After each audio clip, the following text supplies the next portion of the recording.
ito na nga yung topic na mahalaga daw, sabi nila. Hindi ko alam kung totoong mahalaga.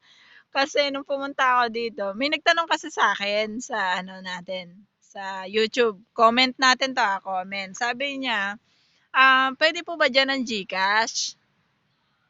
Puwede daw ba dito ang GCash?" So ako kasi, ganito yung gawa ko ha, puwede dito ang GCash kasi ako nakakapag-GCash ako, pero hindi ko ino-on kasi yung location. Hindi ko alam kung factor 'to sa iba ha. Pero sa akin kasi hindi ko talaga ino-on yung location kasi one time na naiwan ko na naka-on yung location. Ngayon parang na-detect siya ni GCash. Pag open ko ng kay GCash, sabi niya, may parang may sinasabi siya na kailangan mong i-off yung ganito, ganito, ganito para makapasok ka sa GCash kasi parang hindi siya ano, parang may malicious ganon. Meron siyang something Chorbanes, hindi ko alam kung ano 'yon. 'Yon, gano'n. Ngayon ang ginawa ko, in-off ko siya lahat, tapos in-off ko yung location niya, tapos pag-open ko ulit ng aking GCash, nag-active na siya. So, start nung nangyari 'yun sa akin, hindi ko na talaga ino-open yung location ko kapag mag-Gcash ako. Ano ba yung mga factor bakit kailangan ko ang GCash dito? So, pag nagpapadala ako sa kuryente, magbabayad ako sa ganito, magbabayad ako sa credit card ko, magbabayad ako sa yung mga binabayaran natin, gusto kong loadan yung sarili ko kasi syempre, 'di ba, after 3 months kailangan mo loadan din yung sarili mong number para hindi siya mag-deactivate. Tapos, yung mga factor na gusto mo magpadala ng 100, 200, gano'n. 'Yon, mahalaga 'yon na alam mo rin na pwede dito talaga ang GCash. So, ang sinasabi ko lang sa inyo guys, bago kayo pumunta dito, open yung GCash nyo, meron kayong SS online, tapos meron kayong online banking ng inyong ATM, tapos yung online banking nyo, ang mapapayo ko rin is lagyan nyo ng two-way authentication, tapos kung may credit card kayo, i-activate nyo na yung credit card nyo, tapos mag-request kayo ng PIN sa sa bangko ng credit card nyo. So, yun yung mga factor na dapat i-consider nyo bago kayo pumunta dito. Like yung pag-open nyo ng SS Online. So, yan. Mahalaga yan. Kasi gusto mo magbayad ng SS loan mo, gusto mo magbayad ng SS contribution mo, kailangan mo ng SS Online kasi hingi ka doon ng PRN. So, binanggit ko na to sa iba kong vlog. Pero, nagre-remind lang din ako. Tapos, ano pa bang mahalaga? Tapos kapag pupunta ka rin dito ng Czech Republic, mahalaga din na alam mo na yung saksakan dito is yung bilog. So, i-search nyo na lang kung ano yung saksakan sa Europe. So, yun. Bilog kasi yun. Dalawang bilog. Ganon. Tapos, yun yung parang gagawin yung connector para dun sa... Kasi mga charger natin dyan sa Pilipinas, di ba, parang tuwid. So, dapat bilog. So, bumili kayo ng mga adapter na ganon. So, wag kayong bumili ng medyo mumurahin kasi minsan sumasabog, gano'n. 'Yun, mahalaga 'yun.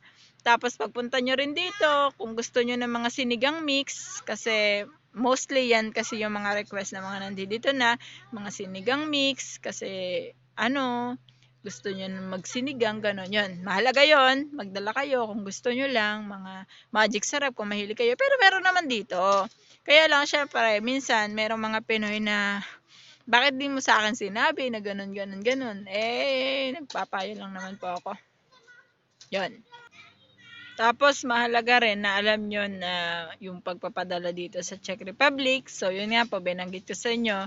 Ang gamit ko kasi dito, personally sa akin talaga, isang Wise. Kasi pag tap ko, halimbawa, kunyari, may laman yung aking ATM ko dito. So, pag tap ko, sasabihin niya saan ka magpapadala. So, nandoon na yung ATM ko sa Pilipinas. Tapos, pag tap ko ulit doon sa Wise ko, ang sunod naman lalabas doon is sa anong account mo kukunin yung ipapadala mo. So, itatap ko lang siya. Tapos, within 25 minutes, nasa Pilipinas na yung padala ko. O, kaya minsan, pagkasahod, wala na ulit kasi nagpunta na siya ng Pilipinas ba. O, di ba? Kaya Wise yung gamit ko talaga. Kasi pag doon sa iba, meron kasi ako na try yung remit something ganyan. Pero isang beses lang kasi parang one day bago siya dumating, parang kinakabahan ako pag gano'n. So, Wise po yung gamit ko.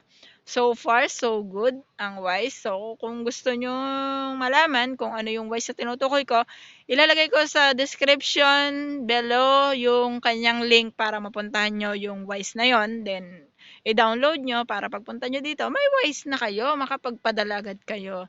Ang palitan po is depende pala sa kung magkano yung ano. Basta pag lumabas dun yon nasa Wise, lalabas agad dun kung magkano yung conversion. Pag nilagay mo, magkano halimbawa, kunyari, papadala ko 1,000 sa pera dito, 1,000 PC. Lalabas na doon na ito yung marireceive ng pamilya mo doon, ito yung kinaltas namin, ito yung bayad mo sa fee. Yun, lalabas na doon. Kaya malalaman mo kaagad kung magkano yung conversion. Yun lang po. And ano pa ba? So, yan, kapag pumunta kayo dito ang date is kagaya ngayon is October. Yan, hanggang mga March o April. So, huwag niyong kalimutang mag-jacket kasi malamig po. Lalong-lalo na kung ang punta mo dito ay mga December hanggang February, baka may yelo pa. Yon. So, i-factor mo rin po yon pagpunta mo dito. So, yun yung mga small reminders ko sa inyo, guys. At yun lamang, guys. So, wala na akong maisip. So, sa lahat ng mga gusto pong magtanong, so, tanong-tanong lang kayo, guys. Kasi, andito lang ako. Sasagutin ko basta kaya natin sagutin. Thank you so much from OFW Guides.